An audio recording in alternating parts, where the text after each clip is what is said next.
Hello, everybody. How are you guys doing? Now, I am here to talk to you all about Baby Reindeer. Now, Baby Reindeer is it's a show on Netflix, and I got introduced to this show because Cardi B had talked about how it was an amazing show and she watches it. So I was like, oh, if Cardi watches it, I definitely need to check it out.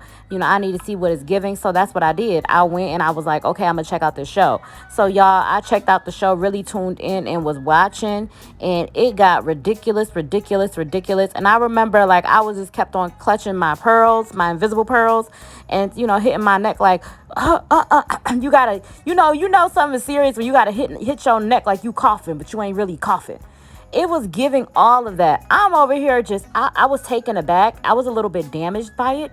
I was taken aback and I was just like, what the entire F is this? Like, what is going on right now? Why is this happening right now? My entire world was rocked, okay? First of all, I'm glad that we're here because I'm about ready to talk to you guys about it. I'm about ready to have this conversation with you all about it because, gosh, y'all my best friends and I got to talk to somebody about this, man. But, okay, so first of all, like, it's just a mess, okay? The main character has a stalker, right? He has a stalker, and his name is Donnie. He has a stalker, and he's first of all, he's a comedian, and he's trying to make it. So he's in town trying to make it, trying to follow his dreams. Is the reason why he's there, right? So we meet this man, right? Okay, so this guy, it's just weird. This guy, he comes into town, and I'm saying, I want to say this is Britain, someplace in Britain. Like, I'm gonna make it, all of that, all of that. So he comes into town. He's there. Kind of, how people go to New York for like the land of opportunities. That's where he's at. Europe, Britain is giving all of those things. So he's in town trying to make it as a comedian. He's just pushing, trying to show his talents or whatever. He meets this guy. This guy helps him. So he's working. First of all, he works at this bar, and he was doing comedy at this bar. And when he was doing comedy at this bar, he was like, okay, I'm doing comedy at this bar. I think I can make it. I'm going to try to make it. I'm talented. I got all it. Like, he just thought the best about himself. And so he was doing his skits. He was wearing these little outfits, has a whole box of props because he's trying to be a comedian. So he's doing his comedy night after night. And they have to put money up in this, like, I want to say a bucket to say how good he is. So he's not, honestly, not doing the best. So he's not getting the rewards to which he feels like he should be getting. So night after night, he's trying and he's not doing good. He meets this guy. First of all, he stumbled across this customer who leaves a card, and it's some sort of exclusive like bar. So he goes to this bar and meets this guy who's like a movie director, or I want to say that he's writing scripts.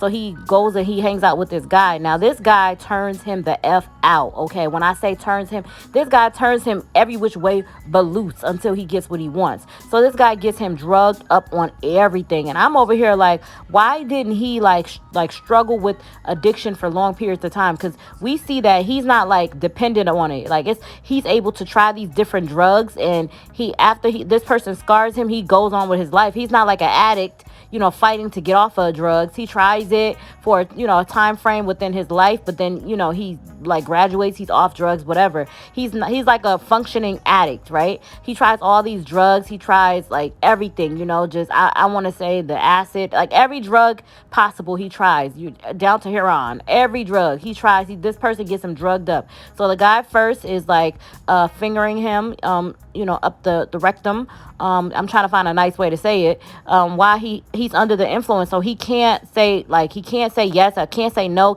he's just under the influence. So he's just thinking this guy is like a movie director, is going to help him teach, like make him feel real good. First of all, when the guy started coming around him, the guy just made his life so much better, and had all these promises. And for like a while in the beginning, the guy really made his life better. More people was coming to his little club, watching him do the comedy skits and everything. His life was going really good. So he just had it in his mind that this guy was going to help him. So the guy left town for a little bit. He's missing the guy. Like, every time this guy's around, I get more people, pay more attention to me.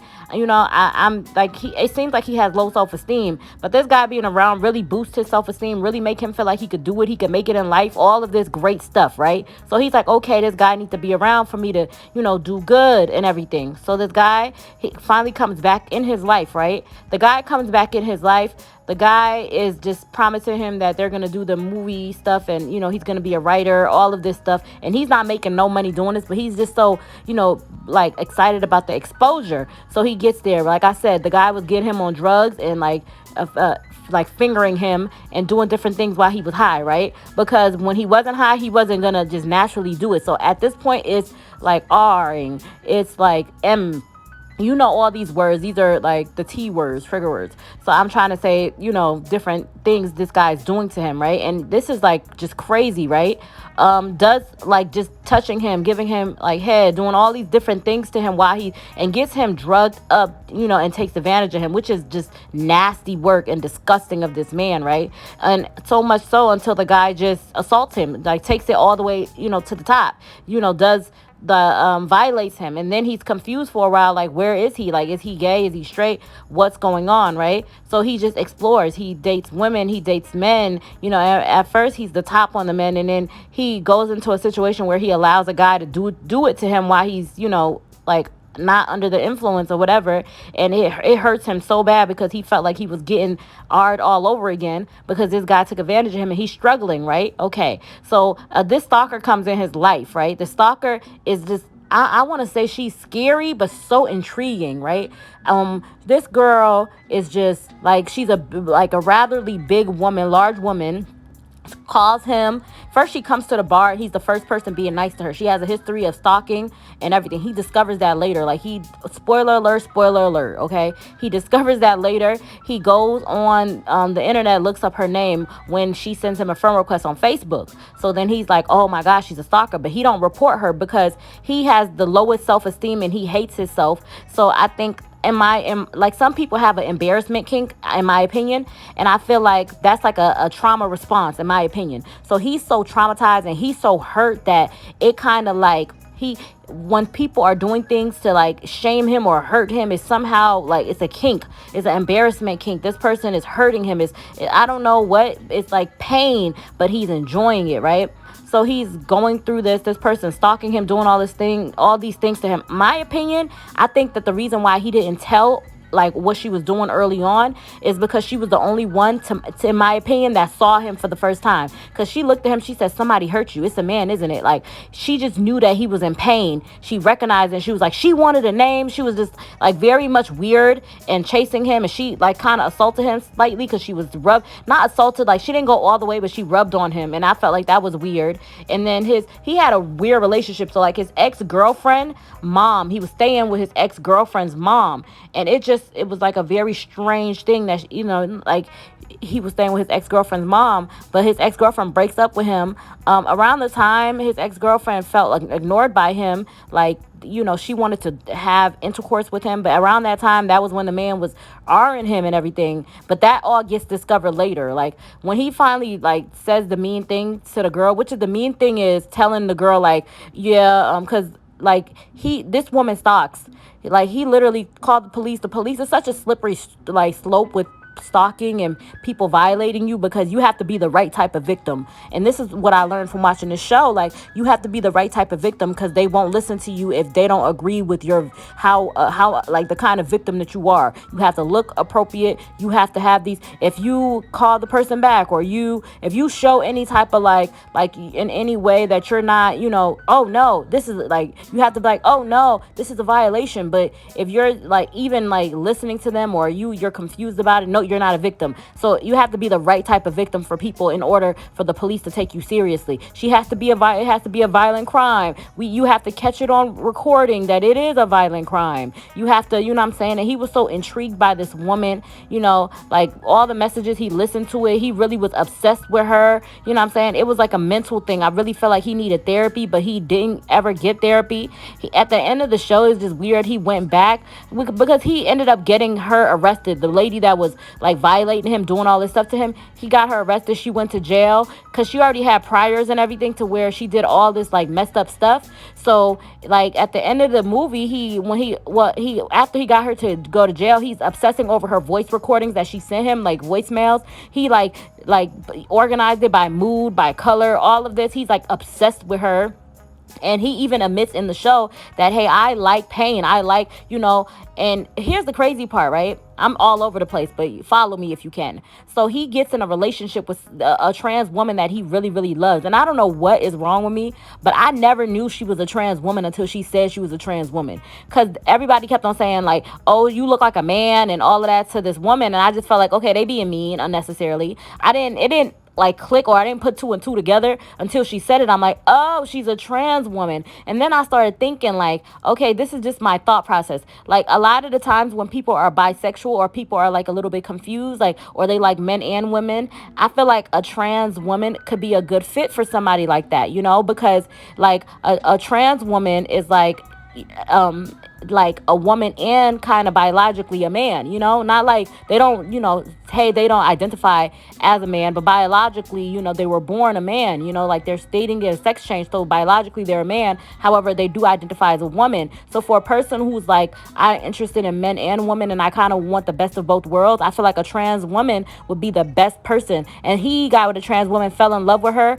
However, his stalker, because I told y'all he had a stalker, beat up the trans woman, and he never could stand up to the stalker. And the trans woman never knew why he could never stand up to the stalker. He was willing to let this woman terrorize him, this woman hurt him, everything, and he wasn't standing up. So the trans woman, like, eventually, because her ass was over here like trying to real hard to work with him, be with him and everything, and I think she really liked him, and I know he was in love with her, but he just was so freaking messy and not putting her, like the crazy woman who was stalking him, in her place, because he was so wounded, so broken, so hurt, that he couldn't, stand up to her. And he, like, somebody took advantage of him. I felt like he was just so confused, and then at the end of the show, it kind of gave like, oh, now he's gonna be the stalker woman, he's gonna be the obsessive stalker woman, like they trade places.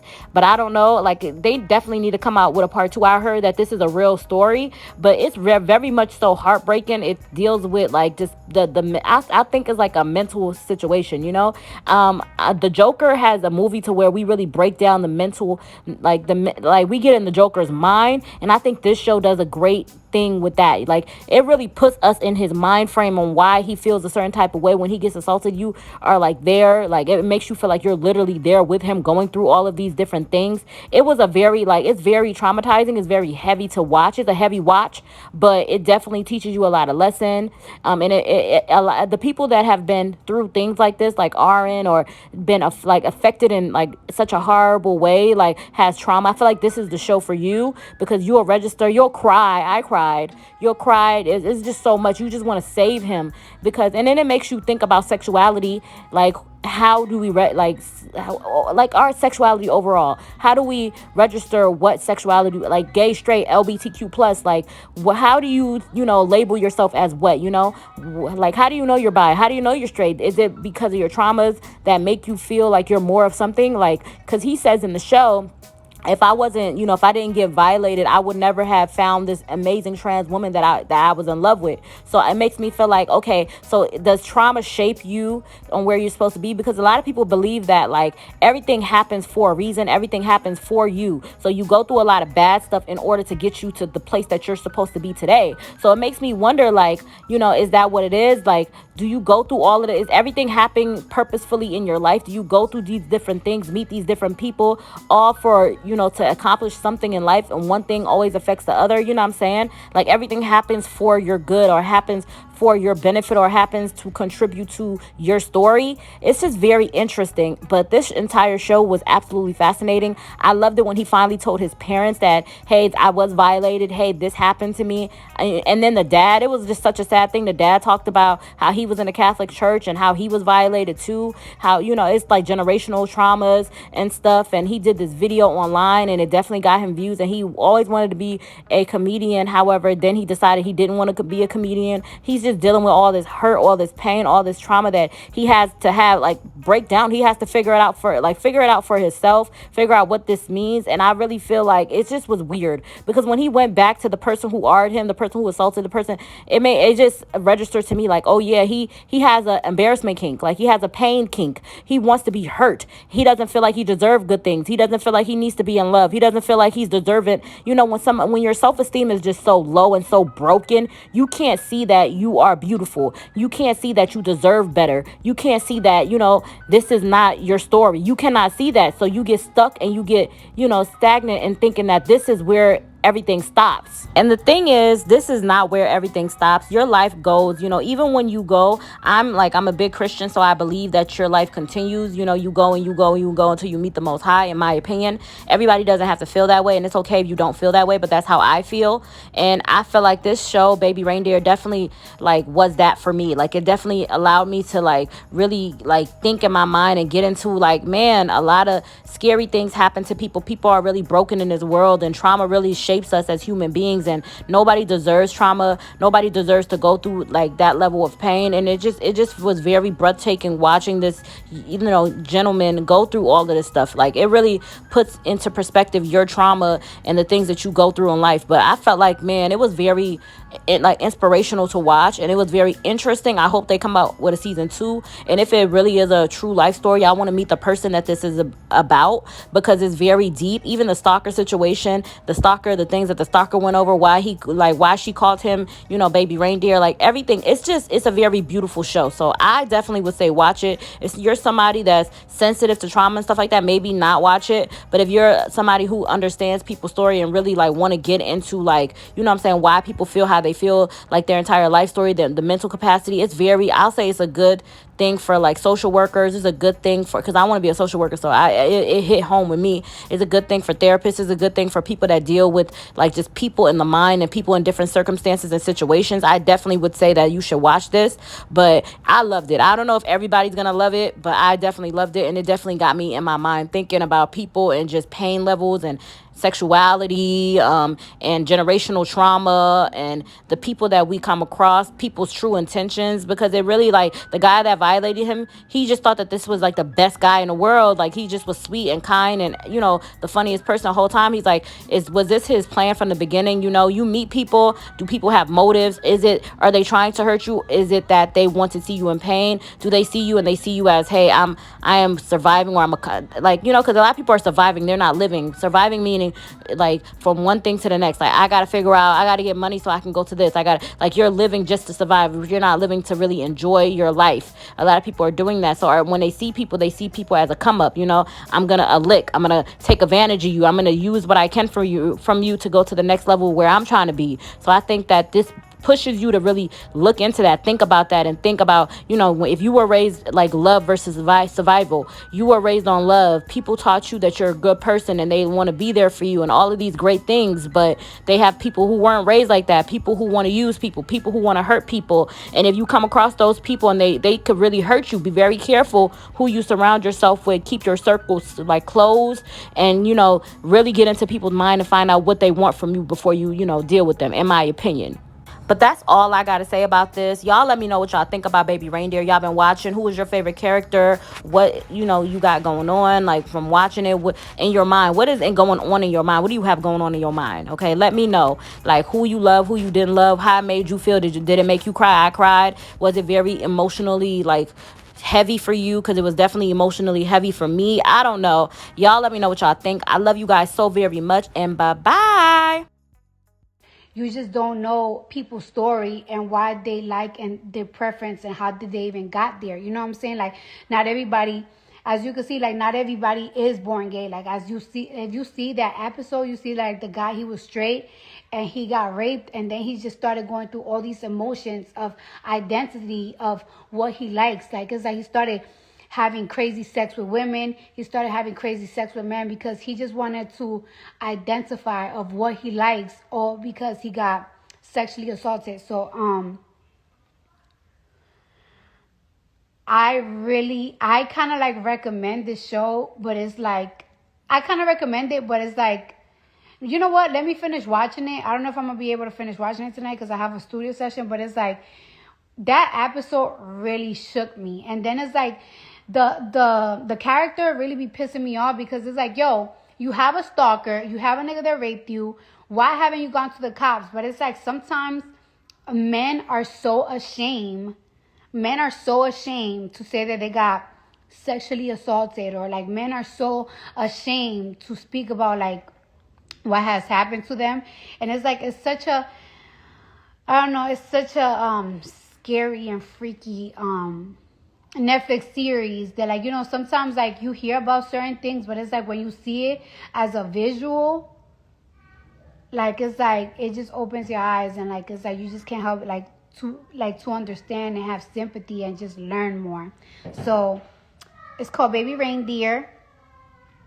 It's about like this big lady.